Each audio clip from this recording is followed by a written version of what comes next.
do is I test stuff with my kids. My kids are young. They're got twins that are 11 years old. Will be 11 here in a couple of weeks. An 8-year-old and a 6-year-old. And so I test, and I'm like, well, which one do you like better? They're like, definitely that one. I'm like, done. So, so I do that to kind of prove a point also. Think about the video. So I want you to just kind of throw it out there. Where did I go to school? Roll Tide. There we go.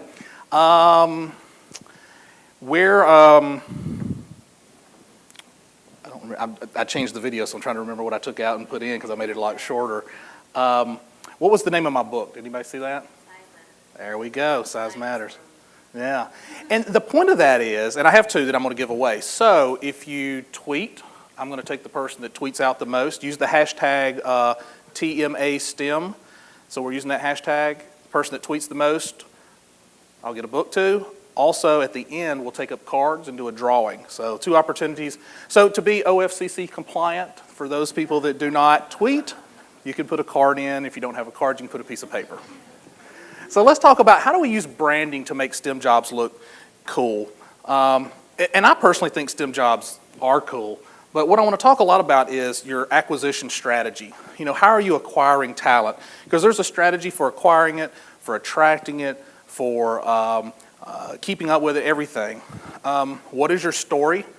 You know, how are you telling that story? You know, I kind of gave you kind of my story in 1 minute, and a lot of things what I talk about is your story should be short, to the point. Raise your hand if your job descriptions are this long. Yeah. How many people think that everybody reads every single word of that? Probably not. What about your web page? When you go to your careers page, lots of written text talking about how great, awesome, all that. How many people think that gets read? Probably not too much. So we'll talk about marketing, what's your strategy there, kind of ditching that rec mentality. And when I talk about that, I'm not saying completely do away with the rec. We'll talk about what Zappos did recently. Zappos went away completely from the rec, having requisitions. And I'm not saying that that's the right model for everybody. It's not. But ditching this mentality of thinking, I've got an opening here to the recruiter, now go fill it. And we all know that hiring people in STEMs is very difficult. Hiring the top talent is extremely difficult. And so getting rid of that mentality. We'll talk a lot about videos, photos, and social. So this is your future hires. Those are my children. Yeah, you see the Alabama jerseys. So anyway, I got twins. My baby girl is 8, my son is 6. And so I'm gonna give you a little history on them. They have a YouTube channel. They sing, and they have 1.1 million views on that channel. The 3 girls have been on TV 2 times. Their basketball team won the championship this past year. They had a great coach. So I'm telling you that because they're pretty well-rounded kids. They had a baby model contract when they were kids, little. Academically, 4th grade math champion, right there on the right, placed 3rd every other year. So they're going into 6th grade this year, middle school. All A's for their elementary career. She told me, she goes, Daddy, I got an award for being the biggest nerd. And I'm like, really? So they talked about doing robotics. So we went to a lab at Georgia Tech. It's right there in Atlanta. Toured the robotics lab in 3rd grade. Every year, the University of Alabama sends them a gift. And it's usually something like a little airplane, a little card, it's a birthday program I signed up for like 2 years ago to kind of brainwash them so that they don't go in a misdirection. But it works. So what 2 schools do you think my children want to attend? Who said that? I told them if they got a full ride scholarship, they couldn't go there. They talk about Georgia Tech and Auburn. They're very involved in STEMs. And so it's funny, this happened last night. I went down to a sushi place here, and I'm sitting there, and sushi chef's making the chef, and there's a girl that's over here. Everybody's kind of talking. Turns out she's 25 and getting ready to take the bar exam. She's going to take it here. She just graduated from law school. She's 25 years old, extremely bright. You can just tell from talking to her. And it's kind of like, what are you in town for? And I told her, and she said, to love math. And I said, well, what do you mean used to? She said, well, up until I loved it, and I was really good at it, had all A's. She said I got into 8th grade, and when I got to 8th grade, there was a program, and they shipped us to another school, and it was me and 8 boys. And I was like, really? And she said, then it just kind of fizzled off. And she said, it's just women in STEM's programs, she said, it's just not encouraged. And then I go back to thinking about my daughters who are really good in math, who could do something in this career, and nobody's recruiting them. I'm not saying that, if they were a professional athlete, if they were future professional athletes, I guarantee you Nick Saban would be all over them. But they made good grades. They won the math championship. And some other kid in that school did too. And we're in a very large school district. And I asked myself, why aren't companies sponsoring these things? How much would it be if I'm a local company hiring local talent? How much would it be to sponsor something like that?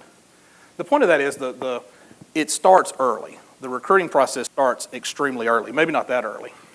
So who has this model for recruiting? Get a rec, post it, fill it. That's kind of the universal model for recruiting. So I'm going to say there's a different model. And here's a tweetable thing for you. Recruiting is marketing. It's sales and marketing. It's not an HR function. I just have never, if you agree with that, raise your hand or say amen. If you're in the South, you can say amen, but there you go. Recruiting is not an HR function. It's a sales and marketing function.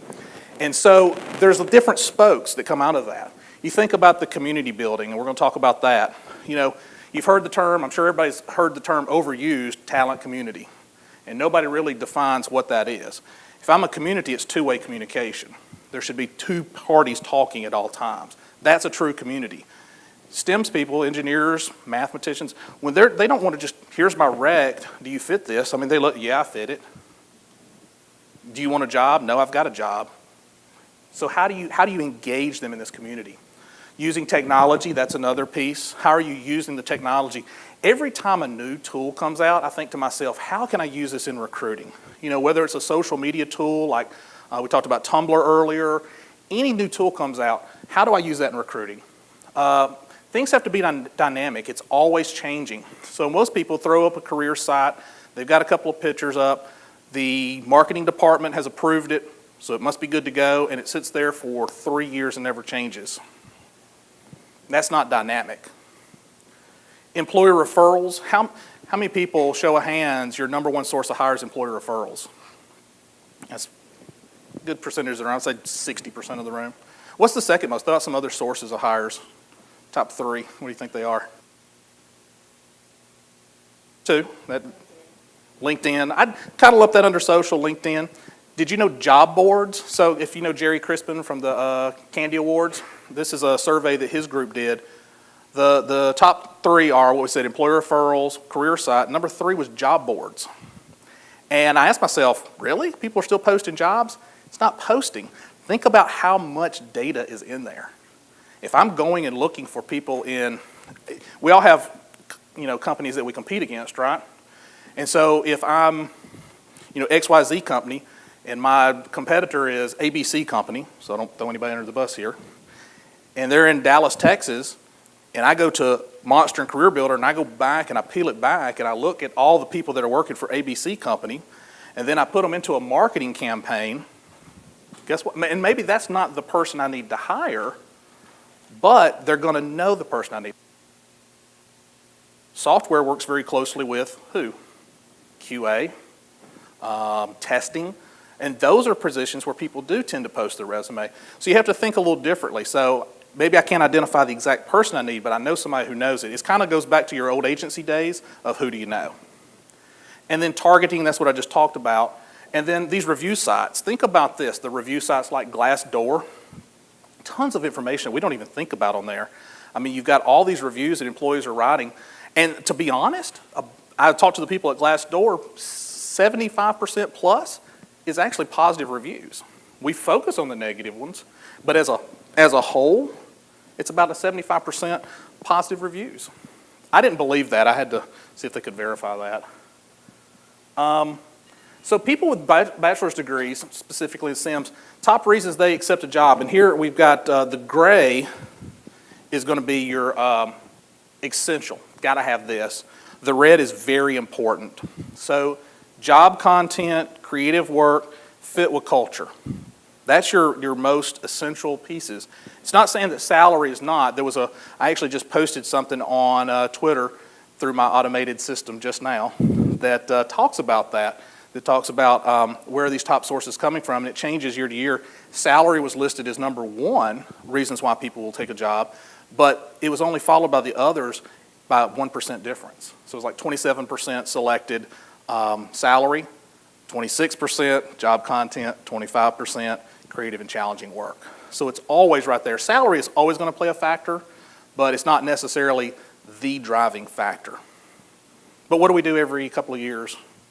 We look to revamp our compensation program and look at internal equity and make sure we should be doing those things. So I'm going to show this video. So what I want to talk about a little bit is, I use a lot of video in promotion, so I'm going to kind of give you examples of that. When I was at YP, it's the former Yellow Pages, and as I mentioned earlier, you get it at the door, you put it in the recycle bin, and you're done. But what people don't know is there's a huge mobile movement. They've got a mobile app that's really good. They've got a partnership with Yelp. There's all these things. And so we had the group in LA, nobody wanted to go work there. Now they're in a market where there's 25 jobs for every one person that can do the job in tech. And that was data that we got from Career Builder, and they built a great report. But the type of positions we were looking for, we were competing against Disney, Yahoo, probably Google to some degree. This was in LA. And everybody's perception of the company was, well, you do the book. Why would I go work on old data? So we decided to do some video campaigns. And so I'll show this video, and this is one we said we had a peer, somebody talking person to person.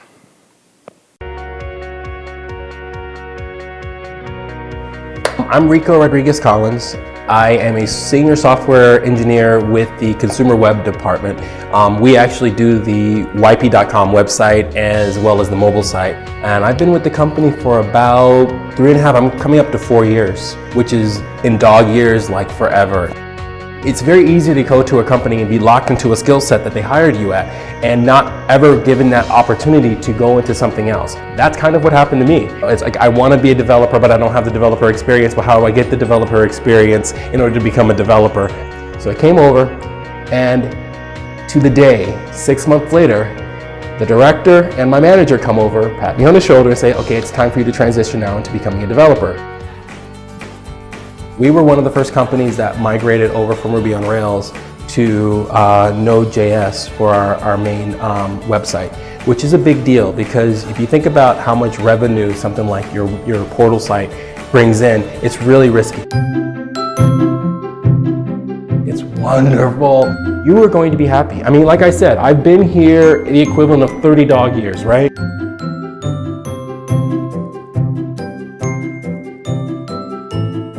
So, what did you take from that?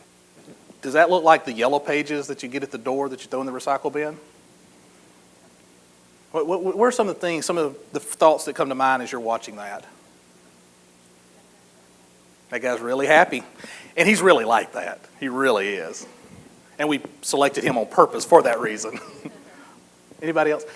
You know, the fact that they were doing these different languages prior, the open source, if you see the background shots, you're seeing like the kind of cool culture without saying, hey, look at our cool culture, ping pong table.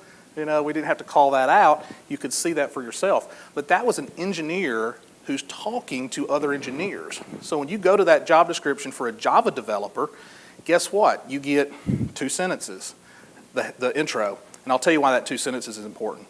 You get 5 bullets as to what I need for somebody to do. This is what you have to do this job. You get a closer, and you want to see what it's like to work here? Go check out this video. That's the job description. The reason why that header, that 2 lines are so important is because think about it, most people have a standard kind of header that they use for every job, whether it's engineering or whatever. And so when Indeed scrapes that, when Google scrapes that, when that's scraped anywhere, and you got a preview window, and you remember we're in this microwave society, right? So we're only looking at previews. For every single one of your jobs, what's the first 2 lines? It's the same thing. It's the same exact thing. I've actually taken some and actually moved the videos up into that and just said, want to see what it's like to work here in software? Click here. Because I know they're going to look at the preview pane first. and then maybe some little sizzle or something like that. So you have to think about it in terms of, that's where the marketing comes in. It's not an HR function. It's not compliance. There's compliance elements to it, but it's not compliance. It's not any of that. It's marketing. It's sales. And I've got to tell this great story. So what we have to do as talent acquisition folks is, yes, we have to fill recs, but we have to get out of this mindset of, I've got an opening, now let me scrounge to go fill it. All right, step one, I posted it in my ATS. That went out automatically to this. Get out of that mentality. And what's the story? What's our company story? Who knows who this character is? Nemo. I've seen this movie 1,000 times, I promise. But think about Nemo. You really cared about Nemo, right? His mom passes away like every Disney movie. My wife complains about that all the time. And you really care about his story. He's lost. But don't we want to get candidates kind of in that mindset? Not necessarily a sad story, but make them care. Why should I'm a, electrical engineer, software engineer, Java engineer. I can go work pretty much anywhere I want to go. Why should I come work for your company? If I'm a millennial, why should I come work for your company? Millennials are a little more focused on social responsibility. I'm not saying it's the end-all be-all, but they're probably going to be a little more focused on that. Would you guys agree? If I'm crazy, you can tell me. It's okay. Think about this one. Take them with you. This is a long story of the Hobbit. He goes on this long journey. Take them through this journey with you. That's why I say things have to be dynamic. They have to change. Your career site, things like that can't stay static. You can't just do the same thing over and over and expect to get different results. You need to take people on this journey with you as you evolve and as you grow as a company. I got a little something for everybody here. The gladiator, he was intentional. He had one primary focus, revenge. Not saying that's a good thing. That was his primary focus. Think about it from telling a story. What is your primary focus? Is it to hire 100 engineers this year? Or is it to hire the best engineers? Is it to improve your sourcing? Is it to solve a business problem? If I need to hire 100 engineers, there's probably a business issue. There's probably a big project or something going on. That's my intent. We're always going to, if you're a recruiter and you have a job, you're always going to be hiring. But what is the intention? What's the business purpose that I've got to hire these 100, 200, 500 engineers? Everybody loves Rocky, right? Let them like you. Give people reasons to like you. Do this through social. We'll talk about how to get this message out there, but let them like you. And I think somebody mentioned it earlier. I think Brad mentioned it earlier. Be honest with people. Be upfront. I kind of have an expression, and I tell people you can't just take a bunch of crap, roll it up in tinfoil, and make it something shiny. It's still a bunch of crap in tinfoil, right? What you have to do is be real, be who you are, tell the true story, let the people like you that are going to like you. Because I can tell you, I've been in groups where they're like, we just need to really improve our brand, and let's get some images up, and let's get some messaging up, and all this. And it's like, well, wait a second, who are you? What's the story?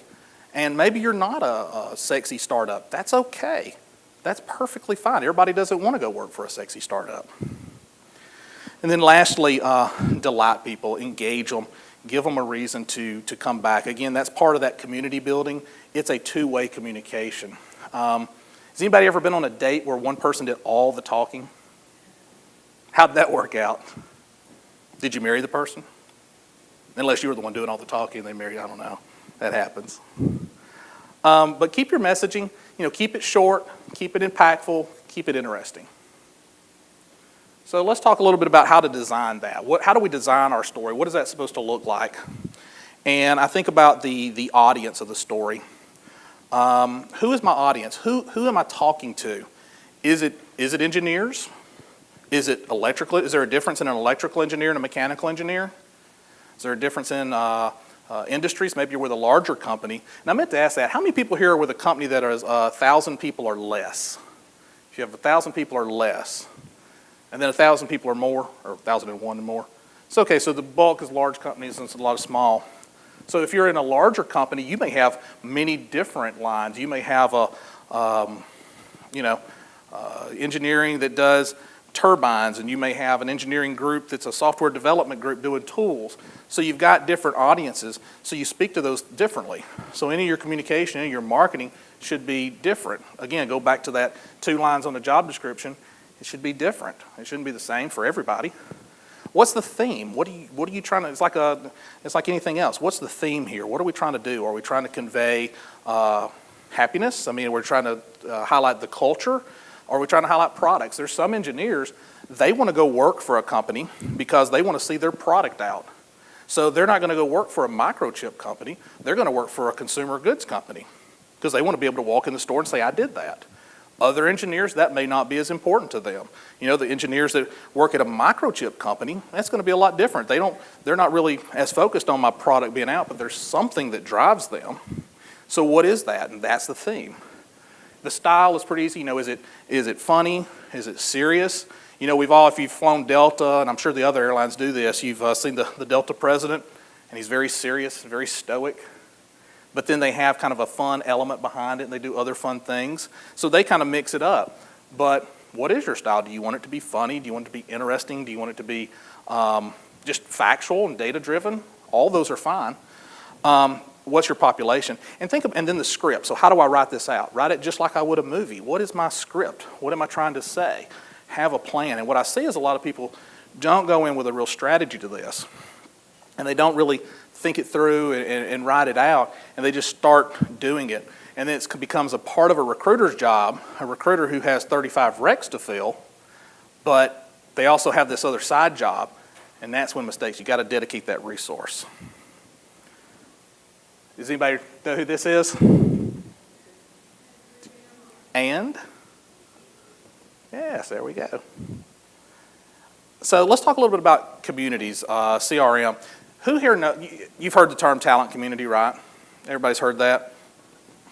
So a talent community, and there's several out there. There's a group, Ascendify, which is out of San Francisco. There's Avature is another one. They're competitors. I've used Ascendify at several different places, and I always say I like their tool. It's very simple, it's very easy, it's got a clean design. But building those communities out, so you may have an engineering community, you may want to break it out for veterans and engineering, you may want to have engineering, you may want to break that out into subcategories, software, mechanical, but what it is, there's these communities, and somebody in the company is part of that, kind of an ambassador, and hopefully it's somebody in the engineering team. And so when you put them in, so I can take a resume or I can take a name and an email, I can drop them into that. So to me, recruiting should look like this. You should have a sourcing team, you should have a recruiting team, and you should have your marketing in the middle, the CRM.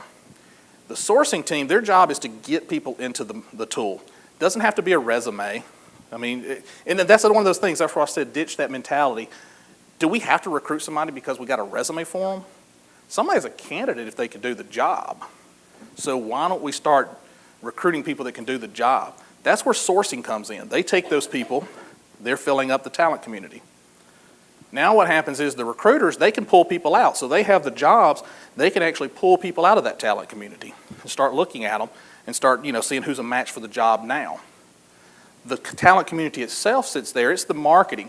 Hopefully you have a community manager that can set up campaigns, can market out to those people. Not, we've got job openings, they know that, but here's something cool that my company just did, or here's a foundation that we support, or here's a project that maybe you didn't know about. Anything like that, but you're sending marketing materials. It's a CRM, it's just like what your sales team does. They use Salesforce for the same method, right? They've got their prospects in there, and they're marketing to them. And that's what this CRM tool would do. It's not a job notification tool. I was at a conference, 6 months ago. It was SourceCon. And they were talking about talent communities, and what their strategy was, we blast our jobs out to everybody in it. If you've got 10,000 people in there, do you think they want to get blasted with your job notifications? It's a different process. That's not a community. That's not marketing. Social media, make that part of your acquisition strategy. And you did a great job talking about how CH2M Hill has done that. And I've watched them for years, and they do a great job on the social front. It's part of the acquisition strategy. It's not saying I'm going to hire 50% of the people from it, but it's influencing those hires. We all talked about, well, people can, they have to go out, people are going to do research, students are going to do research, they're going to look to see, what can I find? You need to be part of that conversation. And I think we've all had that on social. I had a guy, I've had several examples, I'll just give you one. I have a rule, respond within 24 hours. Somebody posts something on your page, respond in 24 hours. Well, this guy posted, and he was asking about his status on a job. Within 20 minutes, he had like 8 people like and comment on his, that were not part of our community or anything. And I'm like, okay, this guy's a heavy user. So I responded as part of the community management. I go in, I look him up in the system, and I find that he actually had applied, but he was not even remotely close for the job, to be completely honest. So I had an option. I wanted to respond in an open forum, but I don't want to embarrass him in an open forum. So what do? So what I did is I said, hey, I'm going to check this out. You should be receiving an email shortly. And then I sent him a personal email that said, we checked this out. Here's why it's not a fit. Talk to the manager. We did those things. But what happens is the community, those 8, 10 people that was like, good luck, hope it works out for you, they saw that the company responded. So they didn't just leave him hanging. Because sometimes we freak out if we have to give negative information. And if you've got 35 recs you're working on, you're not thinking as clearly to think, what should I do here? You're just like, okay, I got to respond. We got the 24-hour rule. Let me respond. Because you're worried about those 35 recs you're trying to fill. And so it's taking that time just to kind of slow down and kind of think through it. And again, another reason to have somebody dedicated to that. Videos are great. So you saw my video. You'll probably remember that if I had just come up here and told you this is what I am, who I did, blah, blah, blah, you'd be like, okay, that's cool. And then you may forget it. But you're going to probably, hopefully, tomorrow, the next day, you're going to be like, that one guy showed that video. That was all right. Some people may say it was lame and arrogant, and that's okay too. You can tweet that, it's fine. But others may say that was actually a pretty good idea. Video is a great way to tell a story. We've been telling stories for years. That's why television is so popular. And pictures. Your most looked at, liked, shared items are always going to be images. It's not what you write, it's what you show. Always. So tell that story visually. I'll give you an example of Instagram. IKEA Russia. It's IKEA it's another location. A Russian agency actually designed an Instagram page for them. And so what happens is, when you look on Instagram, you got the 3 squares. Well, each one of those is like, here's their beds, here's their couches, here's their whatever. And it makes a website. And so when you click on one of those pictures, it opens it up and it's into a room, and each item in there is tagged, and you can look at those tags and you can go and see that product. It's just a different way. So think about Instagram, and again, that's where I say, how do I use this tool differently? They built an Instagram website. It's different, it was talked about, it was picked up in the news. We're not all gonna go viral with everything, but it's how do I use it just a little bit differently than somebody else? So where do we showcase this? Kind of think about that from a strategy. Identify, who do I want to see this? Where do I need to communicate this? This is about building relationships with people. Am I building, and we've all heard the comparison of dating and recruiting. Am I building a relationship with you? If I say, I need a date for prom, want to go? You meet the qualifications. Think that's going to get me a date to prom? Probably not. It sounds desperate, exactly, it reeks of desperation. But if I build a relationship and I get to know people, and that's what we're trying to do here, don't just pounce every engineer you see. And we all know people, they go out to the events, they host the events, they pounce them. And when I was at YP, they did a good job. We would host hackathons, and that was mentioned earlier, and we actually hosted one a quarter, and it was a hackathon, and you'd have people from all different companies come and do this. It was like a competition. Recruiters were there, but they were not there to recruit. They were just there to kind of, serve, make sure everybody was where they needed to be. There was never a recruiting pitch. There was never a, hey, we've got jobs. There wasn't like some secret little video that we showed that said, hey, you want to work here? They knew you had openings. They were just enjoying being part of the hackathon. They got to know the employees they were talking to and dealing with. They got to work there with them on projects, even if it was just a weeknight or something like that. And it was a huge success. You had a couple of people that were hired that way. And then they went and talked to their friends. And when their friends got desperate for a job, they said, here's a cool company. Sharing your story, that's where social media comes in. once you have that story and you know what you're telling, you've got the avenues to show it, you've got your videos, you've got your blogs, whatever you're doing, share it. Get your employees to be part of it and share it as well. And it's not just sharing links, it's actually being part of it. Gamification, and we asked this question earlier, we didn't really get to go into it a whole lot. One of my favorite things, and I talked about that Ascendify tool, one of my favorite things about the tool is they actually have a employee referral section in there that gamifies the process. So what you can do is, I can now make it fun. I can assign points. So if somebody refers somebody, it's 1 point. If somebody gets a hire from it, it's 5 points, whatever you want to do. And then I can show a leaderboard. I can run a contest around it.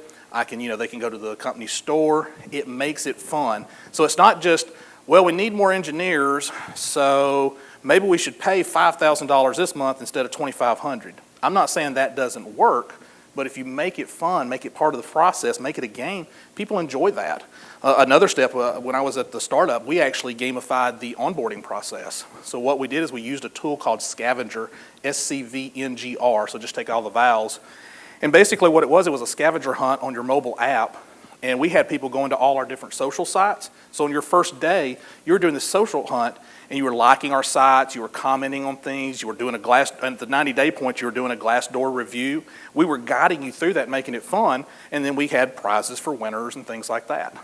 And it got people involved, and they didn't even know they were getting involved. So we didn't send an email and said, hey, go like this.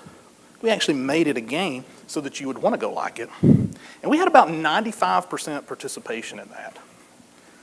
So think about what you're doing that appeals to your target audience. And so last video, this was one that we did for Panasonic in Atlanta. And it was a wild co-op. And Georgia Tech is there. And they have this huge population of engineers.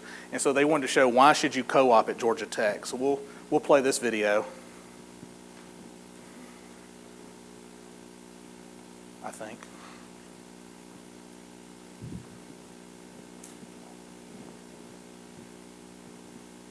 Our guy may be gone. So I'll just talk through it until they show it. So basically, this video, we use the hiring managers and the employees to kind of showcase and kind of talk about, Georgia Tech is right here in our back door.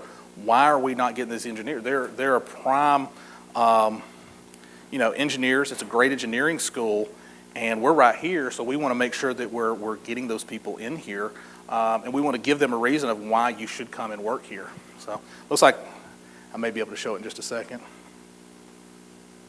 No? Okay. We'll come back to it. So where do you tell it?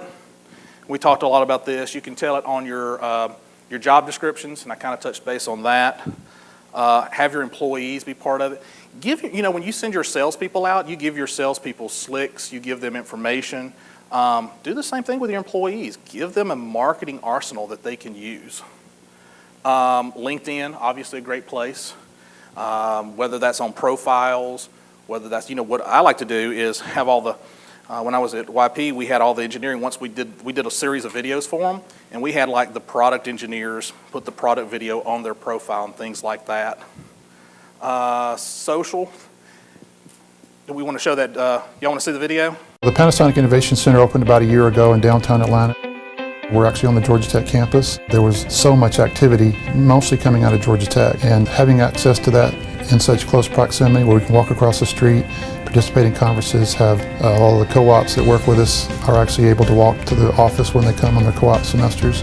It's been very convenient for us to hook up to that pool. When I heard that Panasonic needed some people to work on infotainment systems, I was very much intrigued to find out exactly a lot of the processes that go on behind the scenes and whatnot. One of the things that first attracted me to Panasonic is incredible potential that the company has in the automotive space. The thread that goes across all of us at the company is that vision for a better tomorrow, that vision that there's some capability, there's some technology, there's some capacity in Panasonic that really has the ability to change the automotive industry. It's been an incredible experience to learn all the ins and outs of the industry through their eyes, because you get an engineering perspective, you get sales perspective, and being in the marketing department, understanding and learning from them is an incredible thing. We work on a lot of the cutting edge technologies. If you are passionate about cars, if you're passionate about embedded engineering, if you're passionate about software engineering, We do a lot of advanced development work. We are working on technologies that the consumer will only see in 2 years' time.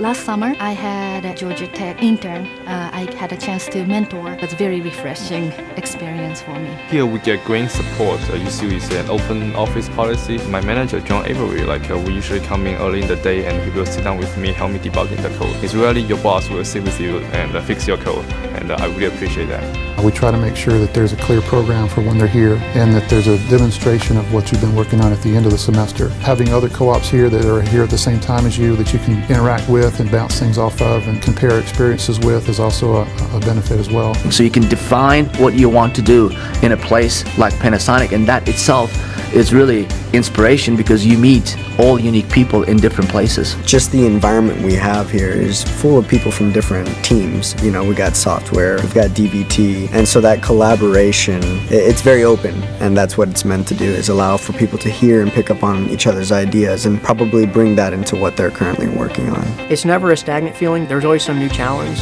to overcome, expect it or not, and it keeps the work environment very exciting. I always want to do technology that's important to people.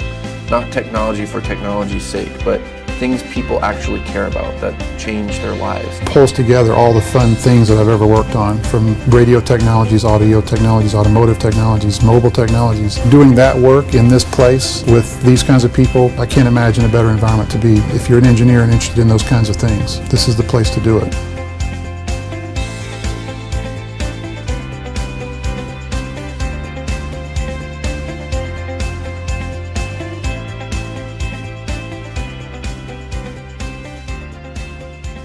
It really just told the story of wine. It didn't, it's not, and Panasonic's a big name. There's a lot of big name companies, as we've mentioned, but that really, and sometimes the big name might even scare some co-ops. I might think, well, I'm just going to get lost in the shuffle, but you actually heard actual co-ops talking about, I'm actually doing something, I'm actually learning, I'm actually enjoying what I do.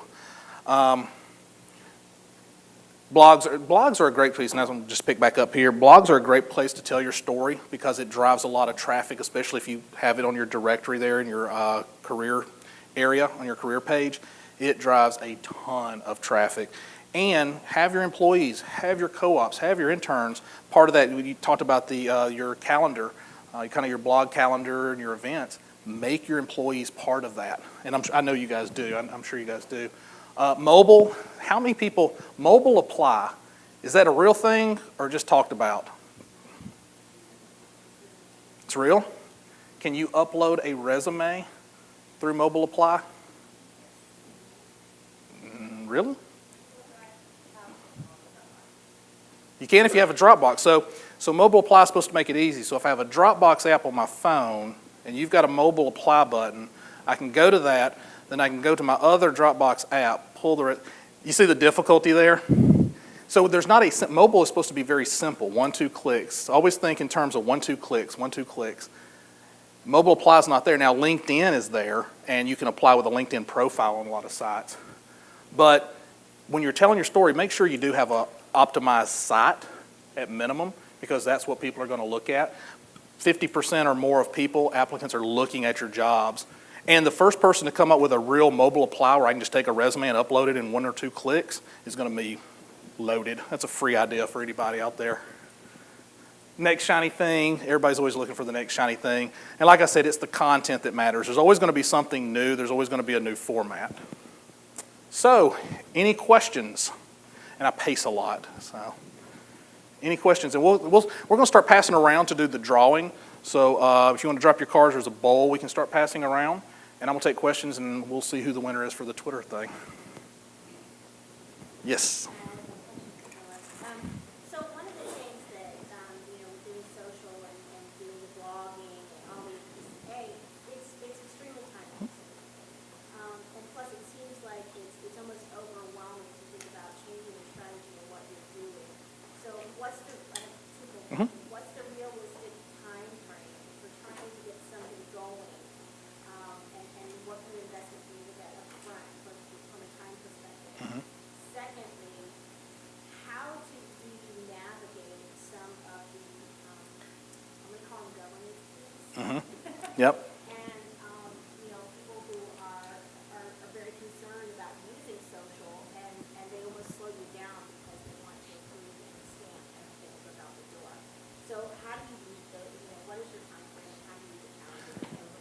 So time frame and over governance. So I'd say from a time frame perspective, you're right. Depending on how large your organization is, how many people you're hiring, it is.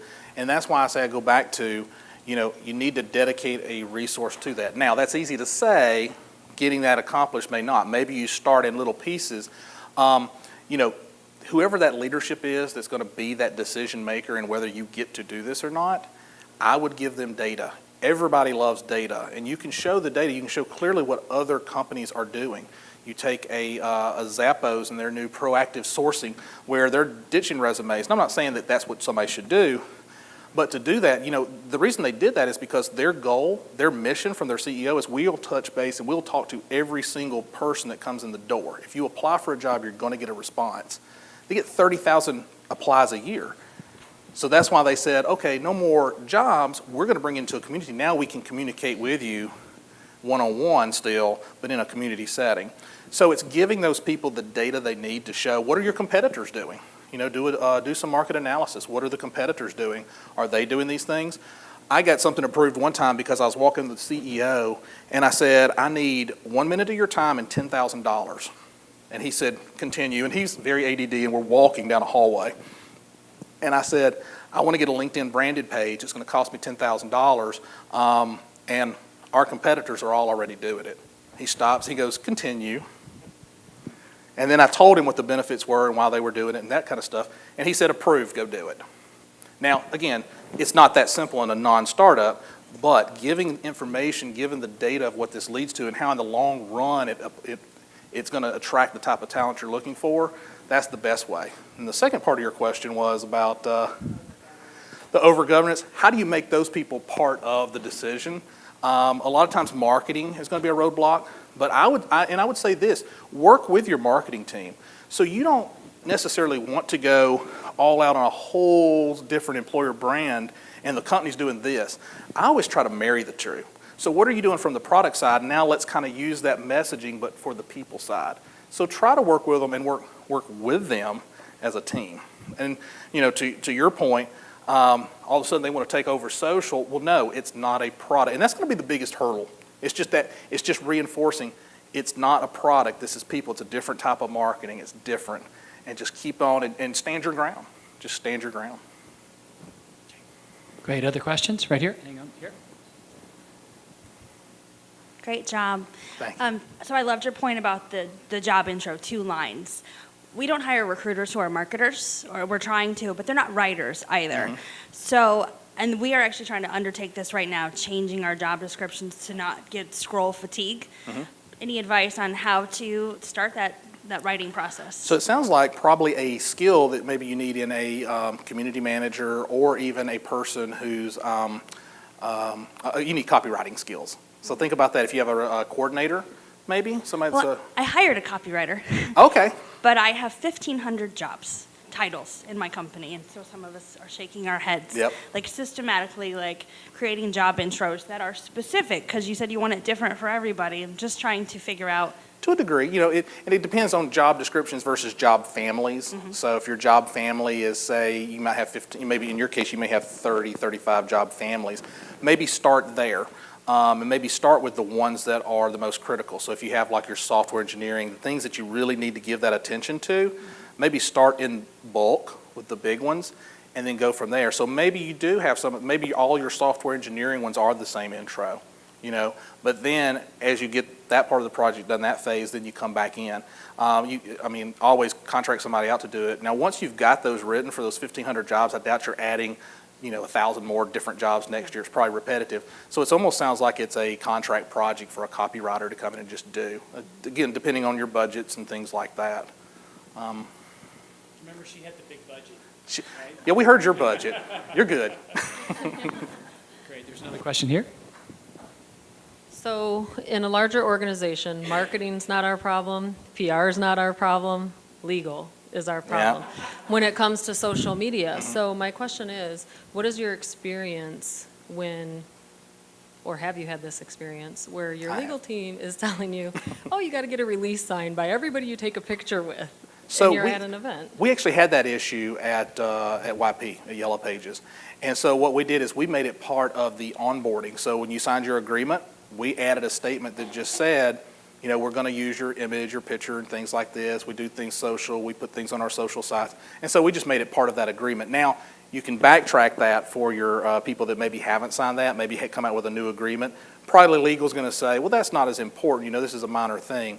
I actually, when I was doing we did the video shoots, we actually had a signed release that everybody did. So that's kind of 3 things. But what about pictures of people who are not employees? Not employed. Now, when would you do that? Like if it was like a group event or something like that, like you were hosting a group event? Like if you're at a recruiting event. So when we, oh, okay, I got like you were at a career fair or something like that. Everybody's rules are a little different. A lot of the people, our rule was if it's 5 or more people in the shot, then we didn't worry about it. You didn't really need it because it's a group. But talk to your legal, because some legal may be really strict and really tight on that. Ours was 5 or more, it's a group, don't worry about it. And you know what? If somebody complained and said, I saw that picture, oh, I look terrible, please take it down, we did. You know, it happened one time, and it did happen. It was actually the head of communications that didn't want to be in the picture that planned the party. I was like, what? I was like, no. We need a new rec for that person, but no, it was. So yeah, you are going to run into that, but you try to come up with that solution. We're talking about the higher view earlier in the videos, and that's one of the questions I asked Shabazz. I was like, you know, well, did you have a lot of people that said, I can't do this? And he said, not one. You know, everybody had the ability to do it, but if they didn't, there was always an out for it. And legal still had questions. Hi, yeah, we were wondering what kind of common mistakes do you see companies make specifically to tech? So we're a pretty big, large corporation with a large brand, but we're finding that tech talent wants to be spoken to differently. So I was just curious what kinds of mistakes you see people trying to talk to, like software developers. So a lot, but a couple of them, I see them, like you said, trying to talk to them like you are when you're recruiting a salesperson or something like that. You think about the tech profile, they're usually extremely intelligent, somewhat introverted. So even the forum, you know, they're not wanting in that group picture on your social media. They're not wanting that. So it's almost like you have to tailor it like a one-on-one conversation. So that's the biggest challenge, is how do I communicate to this person? Because they just think differently, and it's not bad. It's just they think completely differently. The second part is, again, that's one common mistake I see, but that's probably the biggest. And then flooding them with useless information. So flooding with useless information and data, I'm going to touch on those 2 things. They get a lot of information that they just don't need. You know, an engineer they hate the onboarding process because they're sitting there thinking about it, they're filling out all this paperwork. They don't want, it's like, why can't I just do this automated? That's the other part. If it's not automated, if it's just a paper process, no matter how high tech you are, they're like, why can't I do this on my tablet, on my phone? The third part of that is data. Give them data, give them information, just like anything else. I always tell people I speak engineer fluently because I get how they think. They think in terms of data and flow charts, and so give it. And they always, by the way, they always have a way of changing it. So one of the and I guarantee you probably, as soon as I said they always have a way of changing it, there's one person popped into everybody's mind. You got that one engineer that's always in your office that's got all these ideas. How many people have that person? Yeah. Engage that person, have them part of the solution. So you know what, we're unrolling this. I want your assistance in this. I guarantee they'll probably help you. Good point. Okay, hang on. Internal campaign to get people to really leverage LinkedIn profiles, build out their own profiles to help us attract? Yes, and so one of the things I do on that, and I did that at YP, and I did it more as a suggestion, but it was like, you know, we came up with kind of wording of what we wanted to say, and we explained the reasons, because we were running the Work With Us ads, and so if somebody was clicking on profiles, what would happen is, you know, when you clicked on somebody's profile, then they would see our jobs over here. But what we also wanted was a very common language here. And so we just unrolled it, and we did it with any new hire that was coming in. So we made it part of the onboarding. But for the previous hires, we just kind of unrolled it and said, hey, here's what we're doing. Here's why we're doing it. If you choose to use this language, that's great. If you don't, no harm, no foul. What about those people who are really reticent to actually have a profile? They just don't even want to do. There's not a lot you can do about that. It's such, you know, because social is such a personal thing, and you can't really make somebody do it. And I think that's such a small percentage. You could make it part of a game, part of an onboarding game, and then somebody might want to be part of it. That's kind of what we did, and we made it fun for people to want to join. Still, you didn't get everybody doing it. It's just, you won't. It's just like when I think in terms of marketing, it's just like any other marketing campaign. You're not going to get everybody. Okay, great. Got time for one last question? Right here at the front. You're getting your money's worth, aren't you? I try. Alex, you clearly have a knack for video production, and that's one of our areas of focus this year. Do you have any general tips, particularly as it relates to millennials? That's my focus area. So if you want to do it in-house, you may have somebody in-house that can do it. So if you have a studio in-house, do you have like a videographer and all that, or? Yeah, all of it, and then we outsource some of The editing. So that's what I would recommend is one of two things. There's lots of companies that do that and that can do that for you. The second part is if you have an in-house resource, you'll save some on the shoot. The editing is your biggest cost in any video production. So the amount you're going to save in the shooting is probably 25-30% of the overall cost. So you can, if it's a cost savings issue, you can do it. That's the biggest thing. I would say either outsource it or do it in-house, but you really want to think about and really, I say, have the strategy of what that story is, what you're trying to tell. So if you're breaking it out by groups, then think about who do I want in this group? Who speaks very clearly? Don't want to make your video more than 3 minutes max, 2.5 minutes. So. Yeah, we learned that the hard way. The first one was 5 minutes, and we tracked it, and everyone dropped off after like a minute. So our new goal is 90 seconds or less. Yep. And you can, you can communicate a lot of information in that 90 seconds, but also once you've got your sound bite, and kind of have an idea of what you want it to be, kind of storyboard it out, and once you've got that sound bite done, make that part of the video, move on. All right. Great points. Okay, Alex, thanks so much. Let's give our Thank winner. you.